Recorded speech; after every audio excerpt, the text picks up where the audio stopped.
Cemburuan Arsen. Sang surya mulai memancarkan sinarnya, masuk menembus celah-celah gorden menerangi kamar yang begitu remang, karena hanya diterangi lampu tidur. Arsen yang masih saja terlelap seketika terbang, saat cahaya mentari menyilaukan mata. Menyadari kalau Nadira tidak berada di sampingnya, dia langsung bergegas turun dari tempat tidur mengenakan celana pendek dan melangkah menuju kamar mandi. Setelah berada di depan pintu kamar mandi, dia pun terkejut karena mendengar suara rintihan Nadira. Tanpa mengetuk pintu, dia segera masuk dan semakin kaget saat melihat Nadira yang sedang bersandar pada dinding sambil merintih kesakitan. "Apa yang terjadi?"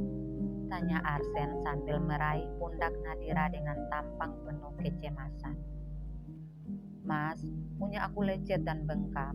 Saat aku buang air kecil perih banget," jawab Nadira yang saat itu hanya mengenakan handuk untuk menutupi sebagian tubuhnya.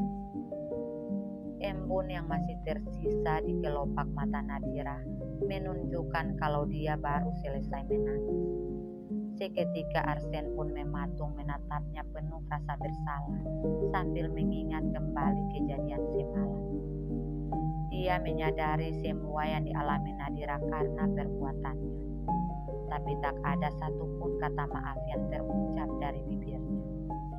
Dia malah mengajak Nadira untuk keluar dari kamar mandi dan mengatakan kalau semua akan baik-baik saja. "Jangan khawatir, semuanya akan baik-baik saja. Rasa sakit dan bengkaknya akan hilang dengan sendirinya. Karena itu adalah hal yang biasa dialami wanita saat pertama kali melakukan hubungan badan," ujar Arsen dengan begitu santainya. "Ayo keluar, kita harus bersiap-siap untuk pulang karena aku harus ke kantor," lanjut Arsen sambil menarik tangan Nadira keluar dari dalam kamar mandi. "Mas, bisa nggak kamu keluar sebentar? Aku mau berpakaian," ujar Nadira setelah berada di samping tempat tidur mereka semalam. "Memangnya kenapa kalau aku ada di sini saat kamu berpakaian? Kita ini suami istri. Dan aku juga sudah melihat semua yang kamu punya, begitupun sebaliknya." Arsen yang sudah duduk di tepian ranjang tepat di hadapan Nadira malah menolak. "Soalnya aku harus memakai lotion di seluruh tubuh, Mas. Aku malu kalau dilihat sama kamu," ujar Nadira dengan kepala tertunduk sengaja menghindari tatapan Arsen. "Kenapa kamu harus malu? Apa kamu sudah lupa dengan kejadian semalam? Kita saling menatap satu sama lain dalam keadaan tanpa sehelai benang." Kata-kata Arsen membuat Nadira tak lagi bisa beralasan. "Ya sudah kalau gitu," ucap Nadira dan berbalik membelakangi Arsen. Tidak menunggu waktu lama, Arsen langsung menegang, melihat betis Nadira juga sebagian pahanya yang putih dan mulus. Apalagi saat Nadira berjongkok mengoles lotion pada betisnya. Kejantanannya seketika meronta secara tiba-tiba. Senjatanya pun mulai bangkit menonjol di balik celana pendek yang dikenakannya. Arsen benar-benar kebingungan menghadapi situasi itu. Dia mulai keheranan menyadari sikapnya yang sudah seperti seorang pria mesum yang mudah terpancing dengan hanya melihat kulit putih Nadira. Sambil mengusap wajahnya kasar, Arsen pun mulai berkata-kata di dalam hati. "Mengapa aku jadi seperti ini? Pikiranku selalu kemana-mana dan liar saat berdekatan dengannya. Sebaiknya aku memang harus keluar dulu dari dalam kamar." Arsen bergumam dan hendak melangkah pergi meninggalkan Nadira. Tapi langkah kakinya pun tertahan karena Nadira malah memanggilnya dan meminta tolong. "Mas, bisa tolongin aku nggak?" tanya Nadira. "Tolongin apa?" tanya balik Arsen buru-buru berbalik menghadap Nadira dengan ekspresi yang terlihat mulai adil. "Tolong aku untuk oleskan lotion di punggung aku. Soalnya aku nggak bisa," jawab Nadira dan Arsen pun tak bisa menolak. Arsen yang ingin menghindar malah terjebak karena kesalahannya sendiri yang tidak mau pergi saat diminta oleh Nadira. Perlahan dia mulai menuangkan lotion di tangannya kemudian memasukkan tangan ke balik handuk di bagian punggung Nadira dan mengolesnya. Arsen benar-benar tersiksa berusaha mengendalikan gejolak hasratnya yang seketika memuncak. Sudah aku olesin, aku mandi dulu karena harus ke kantor, ujar Arsen buru-buru melangkah menuju kamar mandi. Hanya dalam hitungan menit Arsen pun keluar dari dalam kamar mandi, melangkah menuju lemari untuk mengambilkan pakaian ganti. Sementara Nadira yang sudah selesai berpakaian sedang duduk menghadap meja rias untuk mempercantik wajahnya. Untung saja dia punya beberapa pasang pakaian yang dibelikan kemarin bersama Angel di sebuah mall. Mas, apa kamu mau langsung ke kantor? Tanya Nadira yang sudah selesai berdandan. Aku akan mengantarmu pulang terlebih dulu baru ke kantor, jawab Arsen yang juga sudah selesai bersiap-siap. Hubungan antara Arsen dan Nadira sudah ada kemajuan walaupun tidak terlalu banyak. Pria dingin bermata tajam itu mulai menunjukkan perhatiannya layaknya seorang suami. Tanpa diminta oleh Nadira, dia yang langsung membuka pintu mobil. Niatnya ingin meninggalkan Nadira setelah 1 tahun pernikahan, sepertinya akan berubah. Perubahan sikapnya benar-benar membuat Nadira bahagia. Dia yang selalu merasa asing karena tidak pernah dianggap sebagai seorang istri, mulai memiliki harapan untuk menatap masa depan dalam rumah tangganya.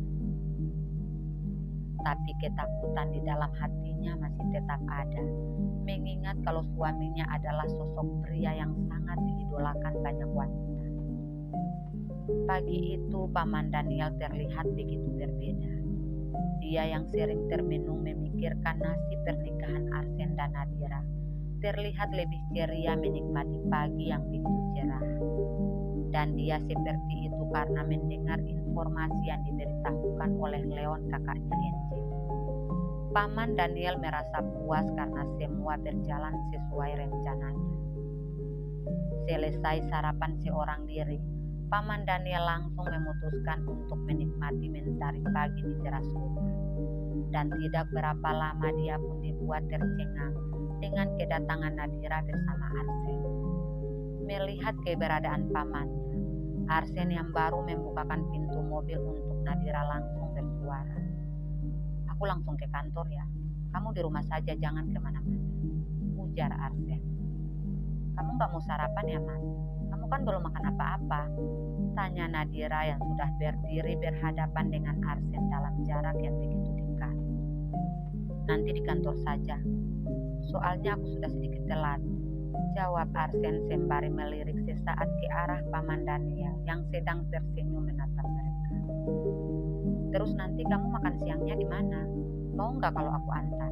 Tanya Nadira ragu-ragu. Terserah kamu, jawab Arsen dingin. Mas, kamu kok jawabnya gitu? Kalau kamu nggak mau juga nggak apa-apa. Mungkin ada orang lain yang mau menemanimu makan siang, ujar Nadira dengan tampang yang mulai terlihat cemberut. Ya, aku jawab gitu karena takutnya kamu punya kesibukan lain. Tapi kalau kamu punya waktu dan mau mengantarkan makan siang buat aku, terserah kamu. Intinya setiap hari aku makan siang seorang diri di kantor tanpa ada yang menemani, jawab Arsen berusaha menjelaskan. Ya sudah, kalau gitu aku masuk dulu ya. Kamu hati-hati di jalan. Nanti siang aku ke kantor kamu, ujar Nadira dan langsung berbalik melangkah pergi. Tanpa menunggu lama, Arsen langsung melajukan mobilnya meninggalkan halaman rumah, tanpa melirik ataupun menyapa Paman Daniel. Dia bersikap sudah seperti maling tertangkap basah di hadapan pamannya. Semua itu karena dia sendiri yang sudah pernah mengatakan kepada pamannya kalau dia tidak menginginkan Nadira dan akan menceraikannya setelah 1 tahun pernikahan. Pagi paman, sapa Nadira setelah berada dekat dengan Paman Daniel.